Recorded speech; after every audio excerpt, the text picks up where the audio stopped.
The success of President Obama's plan to combat ISIS in Syria relies on the country's so-called moderate rebels. It's a term that gets tossed around a lot, but who exactly are these rebels and what makes them moderate? There's no good way to classify the 1,000 or so armed opposition groups fighting to overthrow Bashar al-Assad. On one end, there's the Western-backed Free Syrian Army, and on the other, jihadist groups like al-Qaeda-linked al-Nusra Front and ISIS itself. On Wednesday, the U.S. House is expected to vote on whether to approve Obama's $500 million package to arm and train some 5,000 moderate Syrian rebels. Although there's no formal definition of moderate, the groups the administration has in mind tend not to be as ideological as their hardline Islamist counterparts. But vetting these groups to determine who meets that criteria is a major challenge. As Syria analyst Aaron Lund put it to the New York Times, you are not going to find this neat, clean, secular rebel group that respects human rights and that is waiting and ready, because they don't exist. The problem is many of these so-called moderate groups fighting to topple Assad have become disillusioned after 3.5 years of fighting. They've disbanded, radicalized, and joined up with Syria's more extreme elements.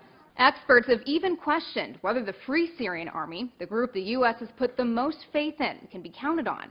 The group's been plagued with defections, corruption, and infighting. Given these divisions, a professor of security policy at Columbia University told the Huffington Post this is the worst possible time to provide these rebels with heavy weaponry. This would be a golden opportunity for the Islamic State to concentrate attacks on them in order to seize the weapons. That's a concern echoed by lawmakers on both sides of the aisle, who questioned what's to stop U.S. weapons from falling into the hands of Syria's more extreme rebels, including ISIS. How can we have any hope that if they do agree to fight ISIL on some level, not just Assad, that they will continue to do so and not align themselves with ISIL? To say that we are going to go in and help and train and equip these people and only to fight against ISIL, you're not going to get many recruits to do that, General. Critics say there's a lesson to be learned in what happened when the CIA sent covert aid to the so-called Afghan freedom fighters in the 1980s. Known as the Mujahideen, those very fighters gave rise to the Taliban years later. A more recent example is what we saw when ISIS overran Mosul back in June.